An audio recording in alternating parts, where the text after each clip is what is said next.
బ్రిటన్లో మరో బ్రేకింగ్ చూస్తున్నాం. ఫోన్ ట్యాపింగ్ కేసులో ఇంటెలిజెన్స్ మాజీ చీఫ్ ప్రభాకర్ రావుకు ఊహించని షాక్ తగిలింది. రేపు జూబ్లీ హిల్స్లో పోలీస్ స్టేషన్లో సిట్ అధికారులు ఎదుట బేషరతుగా లొంగిపోవాలని ఆదేశాలు జారీ చేసింది.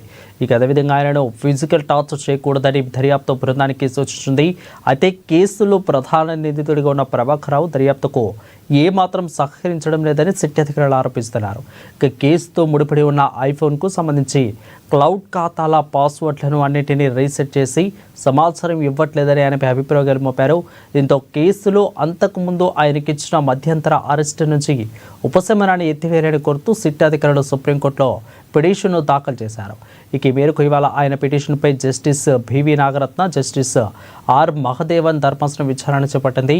ఇరుపక్షాల వాదనలను కోర్టు నిందితులు ప్రభాకర్ రావును రేపు జూబ్లీ హిల్స్ పోలీస్ స్టేషన్లో బేషరతుగా లొంగిపోవాలని ఆదేశాలు జారీ చేసింది.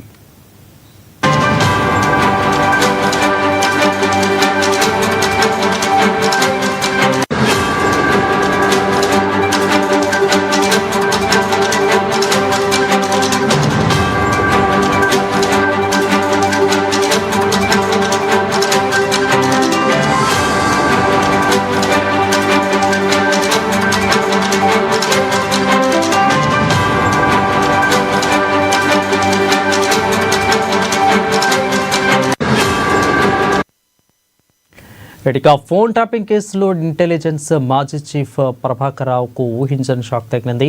రేపు జూబ్లీ హిల్స్లో పోలీస్ స్టేషన్లో సిట్ అధికారులు ఎదుట బేషరతుగా లొంగిపోవాలని ఆదేశాలు జారీ చేసింది. ఇక అదేవిధంగా ఆయనను ఫిజికల్ టార్చర్ చేయకూడదని దర్యాప్తు బృందానికి సూచించింది. అయితే కేసులో ప్రధాన నిందితుడిగా ఉన్న ప్రభాకర్ రావు దర్యాప్తుకు ఏమాత్రం సహకరించడం లేదని సిట్ అధికారులు ఆరోపిస్తున్నారు. కేసుతో ముడిపడి ఉన్న ఐఫోన్కు సంబంధించి క్లౌడ్ ఖాతాల పాస్వర్డ్లన్నింటినీ రీసెట్ చేసి సమాచారం ఇవ్వట్లేదని ఆయనపై అభియోగాలు పోపారు. దీంతో కేసులో అంతకుముందు ఆయనకు